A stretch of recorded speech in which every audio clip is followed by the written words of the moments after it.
All right, Shalom. It's your brother Kasha Kwala coming back at you with another lesson, giving all glory, honor, and praises to Yahweh, Ba'ashem, Yahweh Shai, Ba'ashem, Chakadash. Double honors to the apostles and elders of Great Millstone, the rule and teach well. Peace, love, salutation to the elect 144 first fruit. And as you can see, I have a lot of sport topics here. We saw sports pretty much come to a screeching halt earlier this year around March time frame. NBA shut down in the middle of the season when some players in Utah tested positive. I think that dude Gobert and their star player tested positive for the coronavirus. And since then, you just seen the spike of the coronavirus just continue to go higher and higher. This quote-unquote COVID-19 has not gone shitware.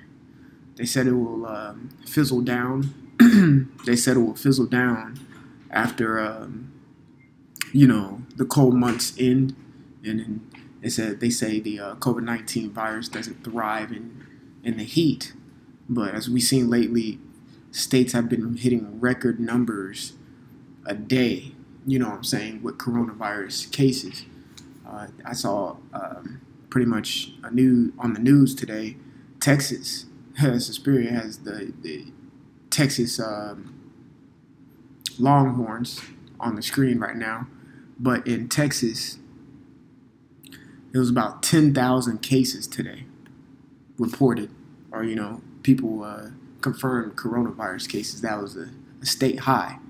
Here in Georgia, hasn't dwindled anymore as well, and still places continue to open back up and things of that nature. But you see, sports are kind of heavily been hindered on it. When you look at certain things that gone on in the world, that traumatize people, sports continue to go. But this is like the first time we've ever seen all sports just shut down. Soccer on the other side of the country kind of just opened back up, but there's no one in the stands. They got cardboard, pretty much cardboard cutouts of people's faces sitting in the bleachers or in the stands, and they have like a recording of a crowd noise, so the players can still feel like there's someone watching them when there's shit one in a stadium that holds 80,000 people, but them playing some soccer. So without further ado, I'm gonna get into these two articles and then bring some scripts out. Main script I want to bring out is the first Maccabees in the first chapter, but it says I'll start with this one right here. It says sports. Let me widen it a little bit. Sports return stalked by coronavirus. This came out on July 7th, about like a few days ago, whatever, or a day or two ago. I can't, like yesterday. And it says when MLB teams arrived at the ballpark this weekend for the first summer workouts of 2020, the comforting sounds of baseball brought smiles to players' faces. All right, because these players have been wanting to play, but the coronavirus has hindered that. All right, so it says, just skipping down, I'm skim through this. It says virus cases are surging in Florida ahead of the planned restarts of the NBA and Major League Soccer. NBA player reps pushed back on opening plans on a call Thursday, asking why they're rushing back if the virus is such a threat. Exactly. The virus is not slowed down at all. All right. Yes, I do think Esau will be spiking the numbers, but fuck it. Shit. Spike them. Keep this place shut down. Keep the money not flowing. Keep people broke. I saw another thing where the United Airlines had a layoff, which I might get that article. United Airlines had a layoff 36,000 employees. You see, you keep laying people off, they can't eat, they can't live, they're going to get evicted, things of that nature. It's going to start an uproar, okay? And sports is not going to make people sit down and be like, oh, everything's fine. Fuck a basketball. Forget a football. Man, I need to eat. My kids need to eat. LeBron ain't about to do that for me. You know, Kyrie Irving, flat earth motherfucker, ain't about to do that for me. I don't care about tennis. Fuck Serena Williams and them. I don't care. What's going to put food on my table? Me sitting, I can't even watch sports. I can't even own a TV right now, let alone just watch it. All right? Let me read this real quick. First Maccabees 1:11. In those days, I wanted to bring this out because sports, baseball, that's not Israelite customs. It's a heathen custom. Tennis, all these things, swimming, that's not an Israelite custom. Okay? It says, in those days went there out of Israel wicked men who persuaded many, right? Saying, let us go and make a covenant with the heathen, all right? That are round about us. That's what you call a sellout, all right? A lot of these sports individuals are sellouts, man. Sellouts. That's why I don't come up and say anything about situations that are going on right now. If they do get asked about it, they'll say some nonchalant shit, making it seem like they care. But they sold out because they made a covenant with the heathen. They signed a contract with their endorsements and shit. They can't say certain things. And they're not going to say anything because they'll either get blackballed they'll get blackballed in the industry. Straight up. Well, that's not a part of the covenant, which a covenant is like a contract that you made with me. That's what Esau going to say. Well, look what happened to Lamar Odom. All right? So it says that around about us, for since we departed from them, we have had much sorrow. Right? So this device pleased them well. Who? Them. Niggas.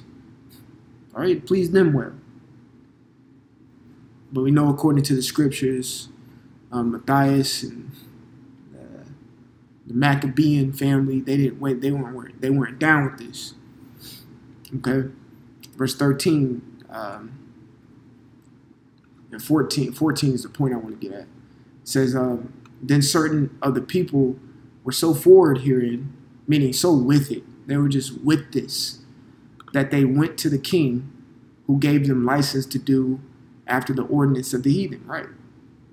He gave them license to play their sports, to, do what the heathen do so their quote-unquote life can be easier, man. Verse 14, whereupon they built a place of exercise at Jerusalem. Right. And what do we get from the Greeks? The Olympics. Okay? Olympic-type sporting events. Shot put, track, bodybuilding, powerlifting. All right?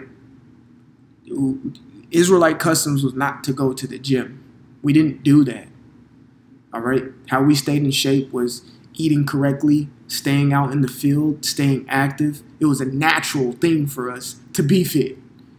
We didn't have to go lift some, get a beam, pole and put it in between two big ass rocks and lift it. We didn't have to do that. You see? That's something Esau did. All right? And he pushed that on Jake. It's the same thing here. Football, baseball, soccer. All right? These sports. This is an Edomite custom. All right? Track, tennis, swimming. Putting these things into a competition. And on top of that, it's a sport. The sport means like to make fun. All right? Let me get that word sport real quick.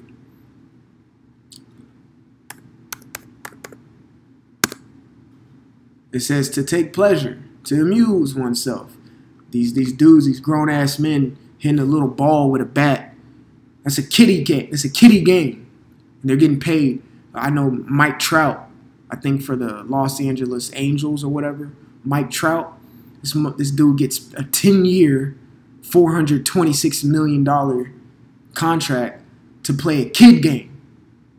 It's a sport. It's an amusement. Okay? You see, it says to divert, amuse.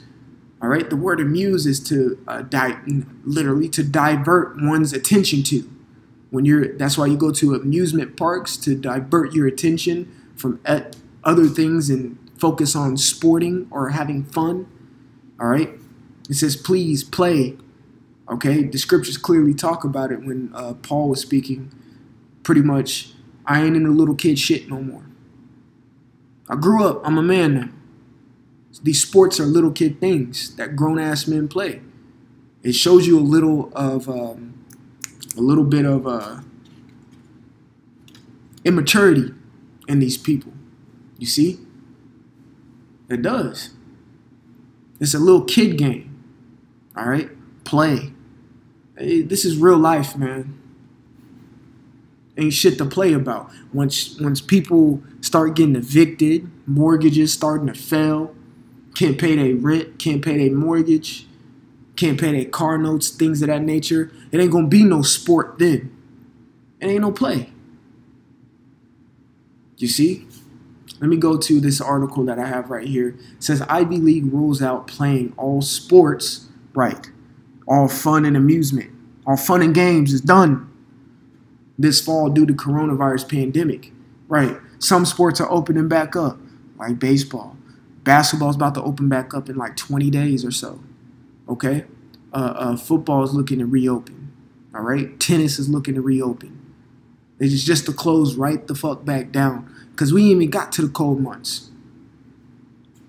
And you saw what coronavirus did January, February, and March. And you see what it's still doing right now in the heat. It's July, summertime. You see? This sport shit is done for. Okay? Ivy League. The Ivy League is like BYU, if I'm not mistaken, like Harvard. Let's see who's in the Ivy League. These are big name schools.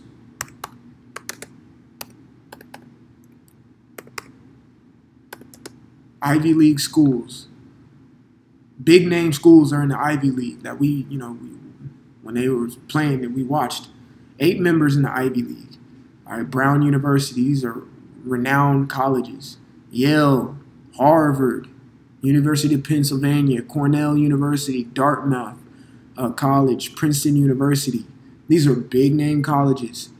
If you're going to one of these schools, more than likely, you're going to get a good job. Hands down. Harvard, Dartmouth, University of Pennsylvania. All right? And some of these schools have football teams. They're not playing no more. All right? You have other schools that are independent. All right? Like Notre Dame. That's a big time school. Independent school. All right?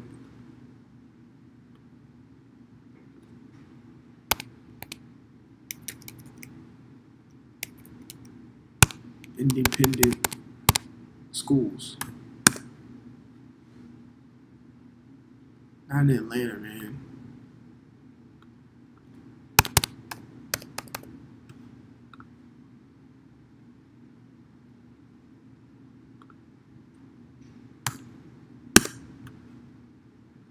All right.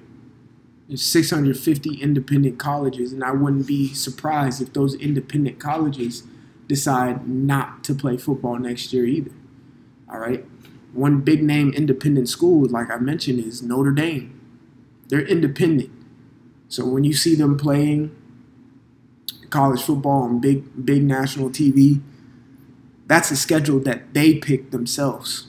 They don't have to go with the FBS or some shit like that. They pick their schedule themselves. They can pick big name schools to play. You see? All right, let's go back to Maccabees. It says, verse 14, whereupon they built places of exercise at Jerusalem, according to the customs of the heathen. Exactly. They built places of exercise to play these sports. That's why you got big-ass Mercedes Stadium over in downtown Atlanta. All right? And then also you got it on a small scale, your local gym. Those are places of exercising. Going to the gym and building muscle, that's Edomite culture, bro. All right? The scriptures do say little bodily exercise profited little, not at all, but little. So yes, go to the gym, keep up with yourself, or you don't even have to go to the gym. Go do some push-ups or something. I don't know, lift something. All right, you know, keep yourself in a shape and healthy, because these vessels, man, they're weak. All right, you know, but don't get so indulged in the idea of it. All right, that it deters you from the truth. All right, that's with anything. All right, so I want to read something real quick. This comes out the book Letting Go, The Pathway of Surrender by David R. Hawkins, PhD. He was speaking about escape. All right, and I see these sports shutting down. This is people's escape. Okay, I'm gonna put this article linked in the description below, Lord willing, but y'all can read it. I didn't read it. I just needed the title right here. That brings it home. But this sports is people's escape from reality. Okay, because people can't come. They don't want to see they don't want to be conscious. All right, quote unquote woke. All right, they want to stay in the state of delusion, or they want to be delusion. They say ignorance is bliss. That's the state they want to stay in. Okay, so it says people are desperate to stay unconscious. We observe how often people flick on the television set the minute they enter a room, and then walk around in a dreamlike state, constantly being programmed by the data poured in them. All right, people are terrified of facing themselves. They dread even a moment of aloneness, because people can't sit here and have 20 minutes to them damn selves. They don't want to face themselves. They don't want to face the deep thoughts that they have. All right, they run away from it, suppress it, put it behind, which forms someone to be very irritable, mood swings. Okay, and they keep putting things aside instead of dealing with it. And the main thing people don't want to deal with is them damn selves, because they're scared. Okay, it says, thus the constant frantic activities and the endless socializing, talking, texting, reading, music playing, working, traveling, sightseeing, shopping, overeating, gambling, movie going, pill taking, drug using, and cocktail partying. These are escapes. Okay, these are escapes that people use to escape from them damn selves. And this avoidance is the backbone of the entertainment and liquor industries. And what's the entertainment industry? Sports, man. But people's escape is about to escape their ass. This coronavirus is going to shut all this down, and these customs of the heathen, all right, which we read about here in the Maccabees, the custom of the heathen is going to be done away with by the heathen. Okay, so Lord willing, this was edifying. Sports is going to be, they're talking about reopening, but this shit is going to close down permanently. Nothing is going back to normalcy. And people don't get that in their thick skull. I even walk around, whenever I go out, I wear my mask everywhere I go. And I've been doing that for about the last 3 weeks. Everywhere I go, not because I'm afraid to get the coronavirus, because it's the normal thing. It's starting to become normal. And you got to blend in with the matrix. You got to blend in with the matrix. You can't be the only elephant in the room without a mask. Everyone's wearing a mask. You see? Put a damn mask on when you go out. Places are starting to require you to do it anyway. You know? That's just me. I'm blending in with it. Until it gets to a point where something wants to be implanted in me, then, hey, guess what, Playboy? It's going to be clear and evident. I don't want to do that. Lord willing, the Lord keeps the spirit on me to resist it. You see? So, Lord willing, this was edifying. To give all glory, honor, and praises to Yahweh, Ba'ashem, Yahweh, Shah, Ba'ashem, Chakadash. Double honors to the apostles and elders of Great Millstone to rule and teach well. Peace, love, salutation to the elect 144 first fruit. Brother Kasha Kwa. Until next time, shalom.